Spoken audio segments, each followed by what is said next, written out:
오늘 예수님은 우리에게 불을 지르러 왔다 라고 말씀합니다. 불은 하나님의 심판을 상징합니다. 또한 예수님을 믿는 자들과 또 그렇지 않은 자들을 구별하고 갈라내는 도구로서 불을 생각할 수가 있습니다.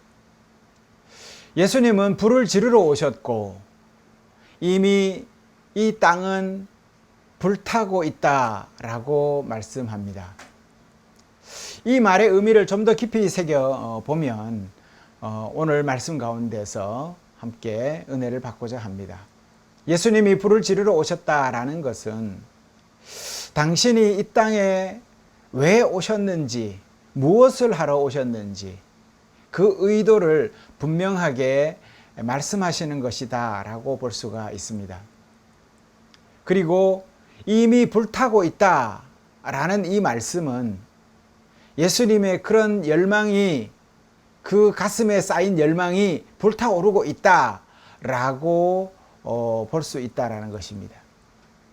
그럼 예수님이 불을 지르러 왔다고 하시는 이 말씀의 그 본래의 뜻은 무엇일까? 그것을 우리는 알아야 하겠습니다. 성경에서 불이라는 것은 하나님을 따르는 이들에게 굉장히 많은 통찰력을 부어주시는 그런 이미지로 구약 성경에서 등장을 합니다. 여러분 잘 아는 아브라함이 아들 이삭을 데리고 모리아산으로 가서 제사를 드립니다. 그때 번제를 드릴 때 하늘에서 불이 내려와서 그 양을 쪼개서 불태우는 것을 여러분들은 아실 것입니다. 하나님의 임재를 나타내는 것이죠. 모세가 또 하나님을 만날 때 떨기나무 가운데 불타는 하나님을 발견하게 되죠.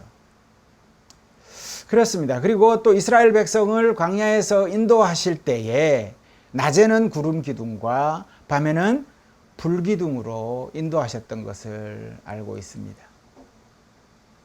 우리가 또 굉장히 가슴 설레면서 들었던 이야기 중에 엘리야와 이방 제사장들과의 싸움에서 내기를 하지 않습니까? 그때에 하늘에서 엘리야가 기도를 할 때 불이 내려와서 그 이방 대제사장들을 불살라 버렸던 일도 바로 하나님의 임재인 것입니다.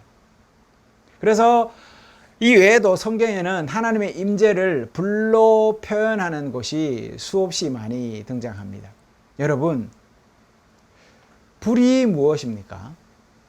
불은 한번 붙으면 맹렬하게 타서 주변의 모든 것을 삼켜버립니다.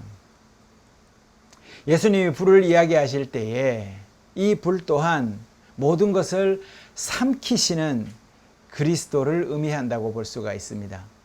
그래서 불 붙은 모든 것을 자기 속에서 모두 태워 없애버린다라는 것이죠.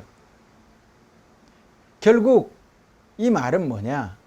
예수님이 이 땅에 오신 목적이 불을 지르러 오셨다라고 했고 이미 그 불이 붙었다라고 했으니 이 세상이 이제는 삼켜질 일만 남았다라는 겁니다. 그리 예수님은 죄로 가득한 이 세상을 끝내버리기 위해서 이 땅에 오셨다라는 것이죠. 죄로 죽을 수밖에 없는 세상을 끝장내기 위해서 오셨다. 그 표현이 바로 내가 여기에 왜 온 줄 아니? 불 지르러 온 거야. 그리고 이미 불이 붙었어. 라고 말씀하시는 것이죠. 그리 죄가 사라진 이 세상에 불붙은 이들이 새 생명으로 살아나서 생명의 불로 타오르게 하기 위해서 오셨다 라고 하는 것입니다. 자, 그럼 예수님으로 이미 불붙은 여러분들은 불붙기 전과 불붙은 후에 어떤 변화가 있습니까? 어린이 찬양 중에 아 뜨거워 주님의 사랑 이런 찬양이 있습니다. 불붙은 거죠. 그래서 아 뜨거워 하는 것입니다. 여러분은 이미 불이 붙어서 새로운 생명의 불이 되었다라는 것입니다. 그 무한한 생명의 잠재력이 여러분 내면에 존재한다라는 이 사실을 잊어서는 안 된다는 것이죠. 여러분은 이미 불 붙었습니다.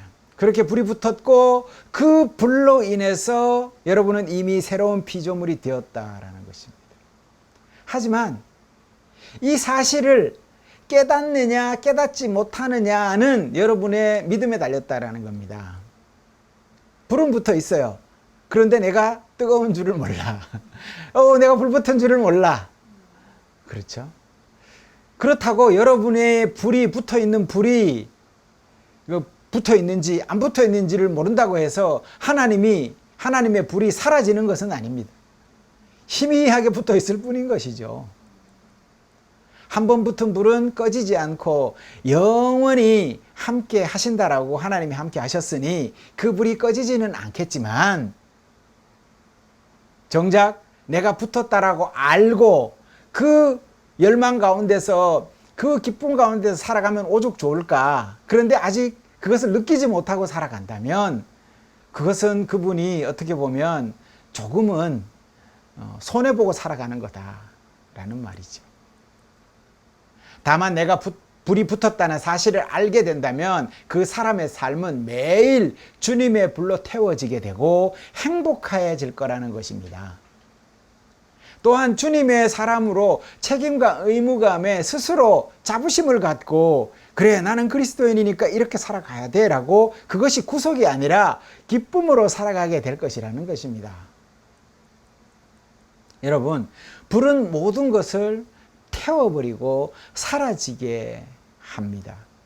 하지만 또 하나 불은 변화를 의미하기도 합니다. 여러분, 시골에 있을 때 제가 어릴 적에 초등학교 5학년 때인가 4학년 때인가 제 친구 집이 불에 홀랑 타버렸어요. 근데 초가집이었어요. 초가집이었는데 홀랑 타버려서 그걸 끌려고 온 동네 아주머니 그 삼촌들 다 나와가지고 그 개울가에서 막 양동이란 양동이 다 해가지고 갔다가 막 계속 곧 붙는 거예요. 부어도 붓고 부었는데 불이 꺼졌는데 다 타고 난 다음에 꺼지더라고요. 이게 초가지붕이 이게 무서워요. 한번 붙었다 그러면 불쏘시개예요. 그래갖고 후룩 타버려요, 그냥. 그래서 거기에 이제 제 친구 형이 이제 나이 많은 형아가 있어요. 그 형이 바깥에서 직장 생활을 하고 있었는데 이참에 그 집을 싹 다 밀어버리고 거기에다가 멋진 기와집을 세워줬어요. 불 안 났으면 아마 그냥 그대로 살았을 거예요. 그런데 불난 바람에 그냥 새 집으로 바꾼 거죠. 변화의 시작이다 라고 볼 수가 있다는 것이죠. 불은 어두움을 밝혀서 또한 우리를 볼 수 있게 해주지요. 그지요? 세상의 모든 에너지는 열을 발산합니다. 이 열은 에너지로 변환되어서 우리 일상생활을 굉장히 윤택하고 아주 편하게 도와줍니다. 은혜지요. 하나님의 은혜도 마찬가지입니다. 하나님의 은혜는 우리 차가운 마음을 변화시키고 따뜻하게 바꾸기 위해서 우리에게 불러오시는 거예요. 그리고 삶의 어두움을 헤쳐나가도록 우리를 이끌어 주십니다. 그래서 결국은 우리가 삶에서 필요한 모든 것을 하나님이 친히 공급해 주시게 되는 것이죠. 흥미롭게도 예수님은 자신이 불을 지르러 왔다 라고만 말씀하신 것이 아니라는 겁니다. 분명히 불을 지르러 왔다라고 했어요. 근데 그 말만 한 게 아니라는 것이죠. 불이 붙었으면 좋겠다라고 또 말씀해요, 뒤에. 우리 주님의 이러한 열망은 우리에게 더욱 적극적인 그리스도인의 삶을 살아가라고 당부하는 말씀이기도 해요. 따라서 불이 붙은 이들은 변화가 나타나야 돼요. 타든지 뜨거워지든지. 어떤 이들은 홀라당 다 타버려서 완전히 새 사람이 되는 사람도 있고, 어떤 이들은 미지근한 곳에 있어서 여전히 세상과 하나님 사이에서 갈등하면서 그러면서도 불붙어서 살아가는 사람들이 있어요. 네. 이처럼 우리는 세상을 진정으로 변화시키기 위해서 하나님에 의해서 변화되고 타오르는 믿음의 불이 되어야 되는 존재들이다 라는 것이 오늘 복음서가 우리에게 전해주고자 하는 말씀인 것이죠. 이처럼 불붙은 신앙인은 이제 그럼 어떻게 살아가면 좋을까요? 여러분이 불이 붙었어요. 그러면 살아가는 방식에 대해서도 좀 여러분에게 알려드리는 것이 좋겠다 생각을 해봅니다. 우선 신앙인에게 있어서 불이 붙었다 그러면 해야 할 일은 예수님이 우리에게 주신 사랑 하나만 남기고 나머지는 다 태워버려야 된다는 겁니다. 내 불로 세상 것들 그리고 예수님의 사랑 그 이외의 모든 것들은 다 태워버려야 된다라는 말씀인 겁니다. 예수님께서 말씀하신 불은 열정으로 우리가 바꿔서 얘기해 볼 수가 있어요. 그래서 또 분열 이것으로 또 바꿔볼 수가 있어요. 생각해 보면 이 말은 또 어떻게 보면 예수님께서 말씀하신 불은 열정으로 그리고 분열시키겠다라는 말씀은 집중으로 이렇게 바꾸어서 우리가 이제 그 성경을 한번 읽어보면 더 명확하게 되어지는 것을 우리가 알 수가 있습니다. 불이 타오른다라는 것은 열정이 넘친다라는 말이 되는 것이죠. 그리고 분열시키겠다라는 말은 분열이 된다는 것은 작은 단위로 나눠진다라는 것이죠. 나눠진다라는 것은 작은 단위에까지 세밀하게 집중할 수 있다라는 얘기예요. 그렇죠? 자, 그래서 그렇게 되니 더 깊이 집중할 수 있게 되는 것이죠. 그러니까 이 말을 바꿔서 생각하면 열정과 집중하는 신앙인이 되어야 한다라는 말로 이 불과 분열을 생각해 볼 수 있다라는 거예요. 그리고 이 모든 행동의 배경에는 주님의 사랑으로 열정적이어야 하고 주님 사랑으로 디테일하게 집중해야 한다라는 말이에요. 네. 그렇게 하는 이유는 뭔가요? 예수님 자신이 바로 사랑이셨기 때문에 그렇다라는 거죠. 그래서 예수님이 우리를 위해서 열정적으로 불타올랐기 때문에 그 사랑으로 불타올랐기 때문에 나 또한 그 열정으로 형제를 사랑함으로 불타올라야 한다라는 말로 들을 수가 있습니다. 그리고 한눈 팔지 말고 사랑으로 집중해야 된다라는 말로 들을 수 있다라는 것이죠. 제가 이렇게 말씀을 좀 드리면 여러분들이 그거 좀 너무 억지 아닙니까 목사님? 이렇게 이야기할 수가 있습니다. 그런데 전혀 그렇지 않습니다. 생각해 봅시다. 사랑은 미지근한 사랑이 좋습니까? 뜨거운 사랑이 좋습니까? 열렬한 사랑이 좋아요. 뜨겁고 뜨거운 사랑이 좋아요. 네. 차가운 사랑은 없어요, 이 세상에. 그래서 사랑을 하면 불타오르기 마련이다 라는 것이죠. 또한 사랑은요, 한눈 팔아서는 안 돼요. 자기야 하면서 옆에 지나가는 다른 남자 쳐다보면 그거는 거의 죽음이에요. 그날 밥도 못 얻어 먹어요. 네. 서로 사랑한다면서 딴 곳 쳐다보면 서로에게 집중하지 않는다면 그 사랑은 깨지고 맙니다. 그러니까 신앙인인 우리는 주님을 사랑하는 일에 불타올라야 되고 주님을 바라보는 일에 집중해야 하는 거예요. 그렇죠? 그리고 사랑함에 있어서 방해되는 것들은 모두 버리고 사랑 하나만 남기고 나머지 다 불태워 버려야 된다라는 것이죠. 그리고 두 번째는 우리 차가운 마음을 다시 불지피시기 위해서 주님이 오셨다는 걸 깨달아야 된다는 거예요. 우리가 기억해야 할 것은요, 주님은 차갑게 식어버린 우리 마음에 불을 지피려 오셨다라는 것입니다. 예수님은 불길같이 맹렬한 열정으로 살아가신 분이에요. 그렇죠? 다시 말해서 예수님의 생애를 이렇게 생각해 보면 굉장히 치열하게 살아갔어요. 치열하게. 우리도 세상에서 살아가잖아요. 먹고 살려고 우리는 치열하게 살아가지요. 그렇죠. 치열이라는 말의 뜻을 사전에서 찾아봤어요. 그랬더니 어떤 세력, 힘이 불같이 맹렬하게 붙음, 이렇게 되어 있더라고요. 이렇게 치열함으로 뜨거우신 분이 당신을 믿고 따른다라는 따른다는 이들의 모습을 보니 어떻습니까?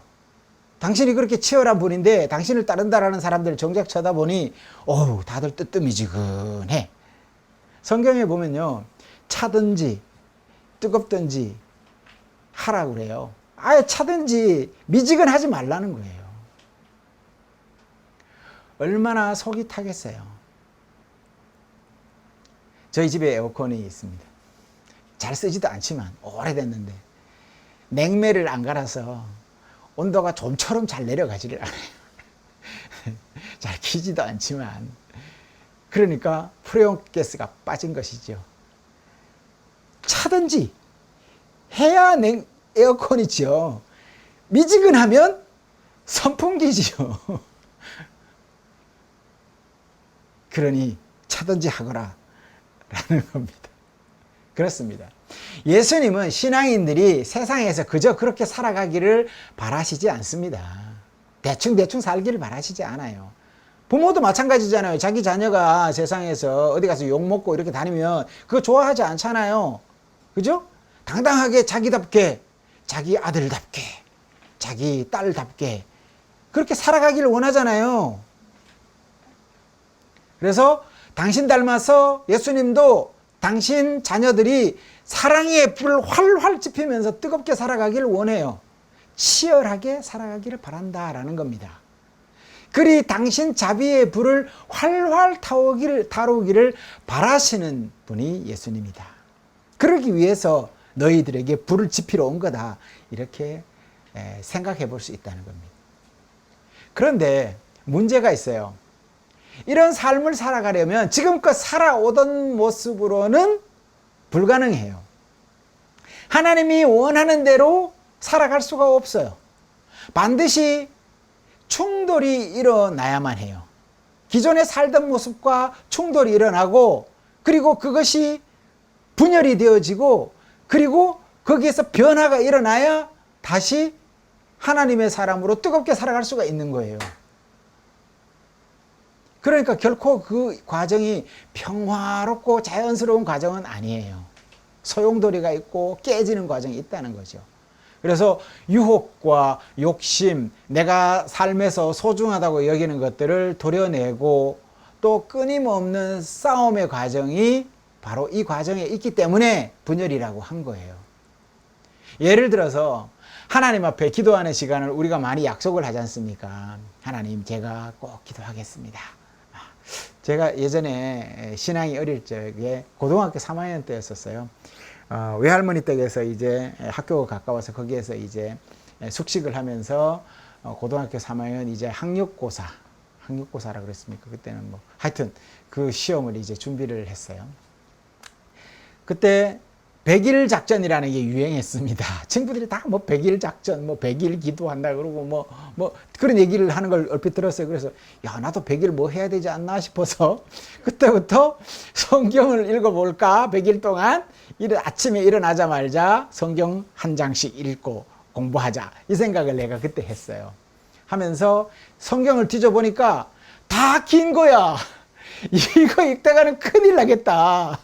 안 되겠다.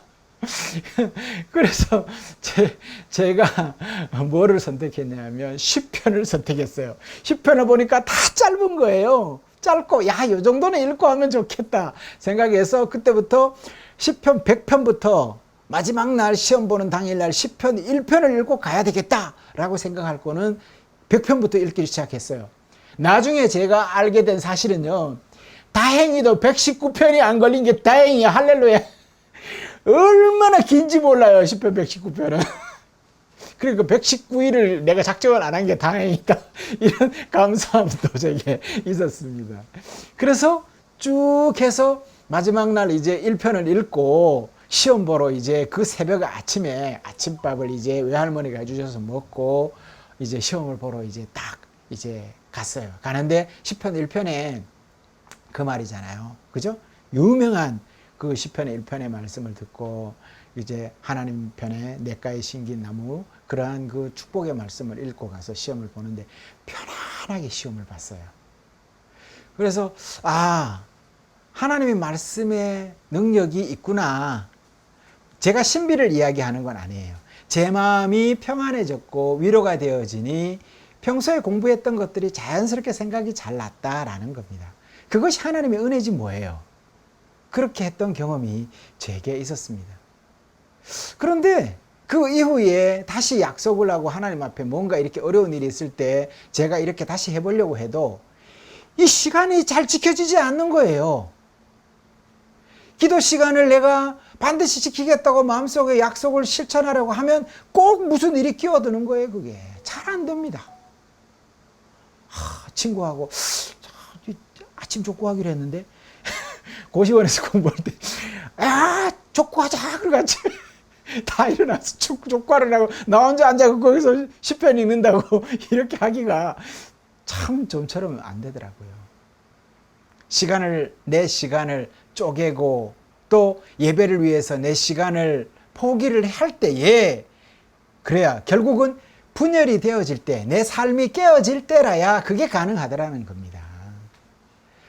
내가 보는 TV 시간을 줄이든지 내가 보는 게임을 줄이든지 친구들과 만나는 시간을 줄여야 그렇게 변화되어야 분열되어야 기존의 계획들을 또 흩어버려야 다시 하나님과의 만남의 시간을 만들 수 있다라는 것입니다.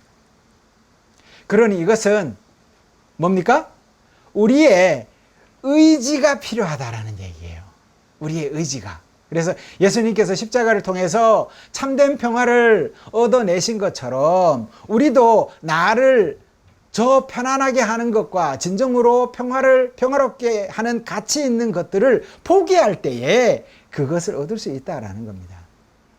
그런 의미에서 성도님들은 각자의 삶의 자리에서 예수님이 여러분에게 붙이시는 그 불을 볼 수 있어야 합니다. 네. 주님이 나에게 불을 붙이셨구나 라는 것을 알아야 한다는 것이죠. 그래야 알면 누리게 돼요. 그렇죠? 여러분 생각해 보십시오. 내가 로또를 지나가다가 아무 의미 없이 그냥 하나 샀어요. 그래서 주머니 집어넣고는 로또에 관심을 두지 않았어요. 그런데 이게 1등이 당첨이 된 거예요. 그런데 나는 당첨된 줄은 모르는 거예요. 그러면 그 사람은 영영 기쁘지 않은 거예요. 그런데 이게 1등 당첨된 걸 내가 이 사실을 알고 내가 갖고 있으면 그 기쁨은요, 이루 말할 수가 없어요. 하나님이 그렇다는 거예요. 내 주머니에 하나님이 뜨거운 불로 나에게 같이 함께하고 계신다는 걸 알면요, 그 기쁨은 어마어마해요. 뭐 그런 노래도 있죠. 네. 어마어마합니다.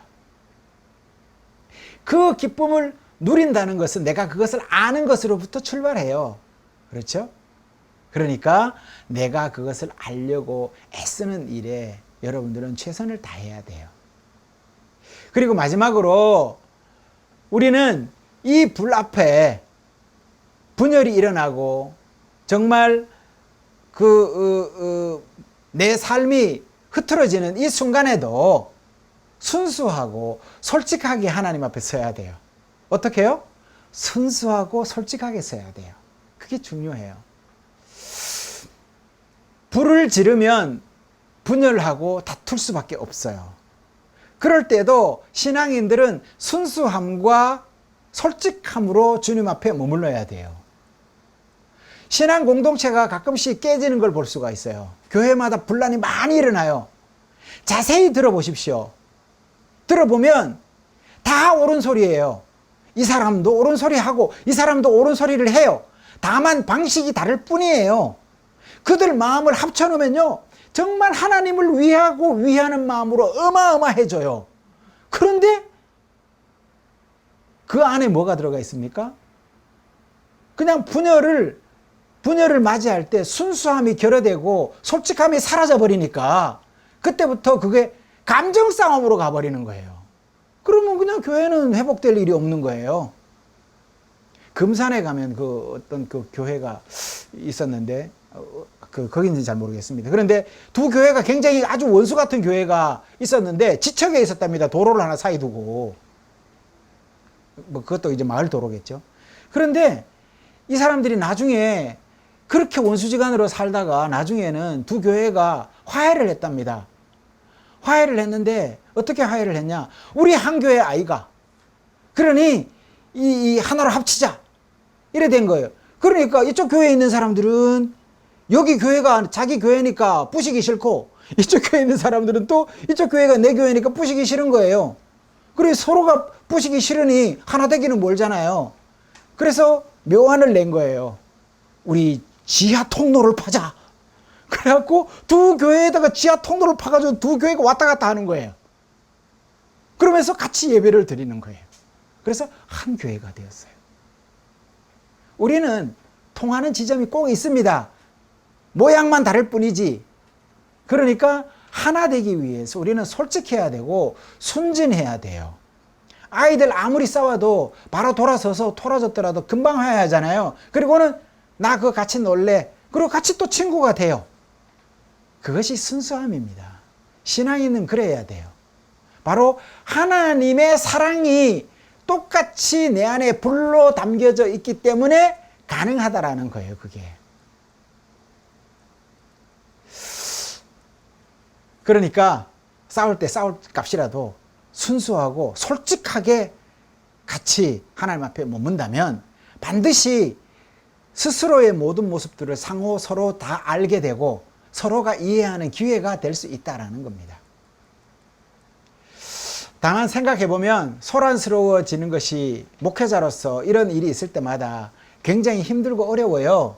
그럴 때 두려워서 그것을 피하려고 할 때가 있어요.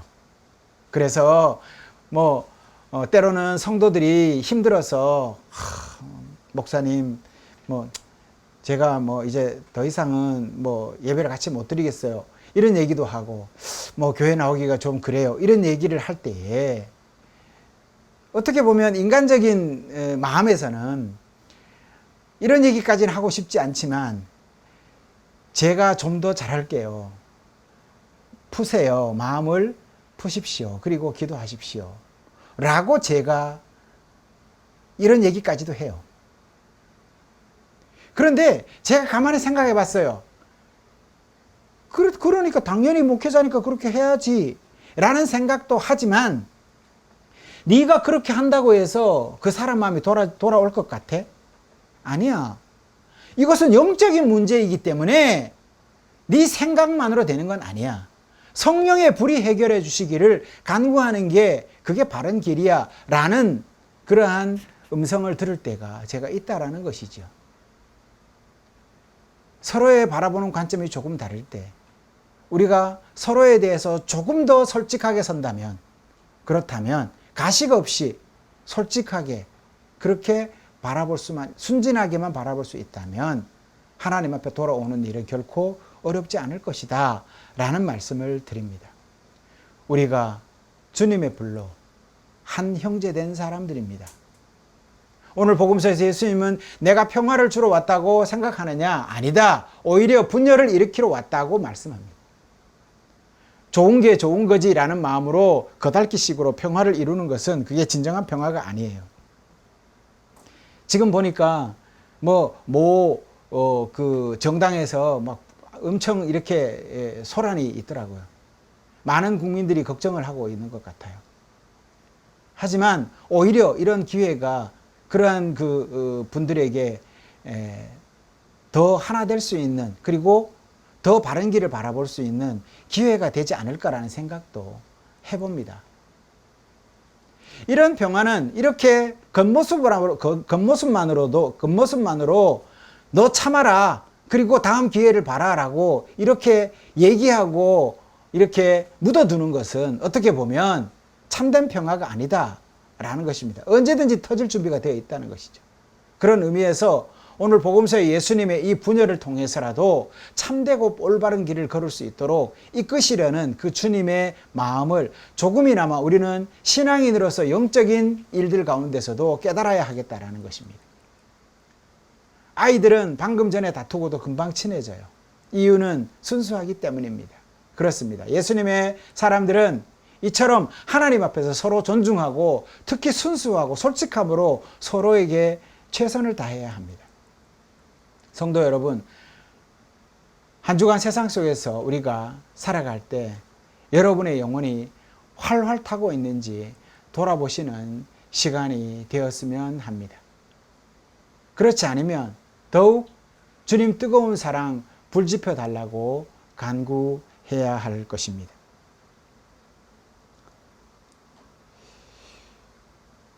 이야기 하나를 제가 하고 마무리하도록 하겠습니다. 옛날에 로마 시대에는 전기가 없었습니다. 스위치 하나만 올리면 전등이 켜지는 지금과는 완전히 다른 시대였죠.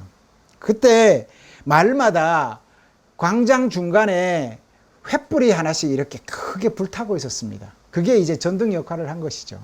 그것은 1년 내내 계속 불타고 있습니다. 그래서 1년 내에 하루 24시간 타오르는 화롯불을 계속 이렇게 마련해 둔 것이죠. 그 화로는 마을 사람들의 삶에 없어서는 안 되는 것이었고, 또 이것을 관리하는 사람이 정해져 있었습니다. 혹시 관리인이 임무를 게을리해서 만약에 불이 꺼지면 어떻게 될까요? 그 관리인은 목숨을 부지하기가 어려워요. 이처럼 하나님은 우리에게도 불을 하나씩 주셨어요. 바로 성령의 불을 우리에게 부어주셨다라는 것이죠. 이 불을 꺼뜨리지 말아야 합니다. 만약 어떤 이유에서든지 그 불을 꺼뜨리는 날에는 깜깜한 내 마음 속에 바로 죄가 스며들기 때문입니다. 그러니 성도 여러분 모두는 마음의 불길을 지키는 불관리인이 되어야 한다라는 말씀입니다. 그러므로 여러분은 불관리인으로서 불이 활활 타오를 수 있도록 늘 노심초사하며 그 말씀 안에 거해야 한다. 주님과 대화해야 합니다. 그리고 주님의 말씀을 들어야 합니다. 주님을 향한 사랑의 불길이 타오도록 계속 부채질하고 장작을 넣어야 합니다. 깨어 있으라. 당신 믿음이 눈을 들어서 주님을 보았다라고 외칠 때까지 여러분의 내면의 불길이 꺼지지 않도록 늘 깨어 있으십시오. 그리 한 주간 세상 삶의 자리에서 자신의 영혼의 불을 불타오르게 하시는 모든 성도님들이 다 되시기를 바랍니다. 내 영혼에 얼마나 큰 불이 붙었는가? 나는 이 불 활활 타오르게 하기 위해서 매일 주님과 말씀과 기도로 대화하면서 그분과 동행하고 있는가?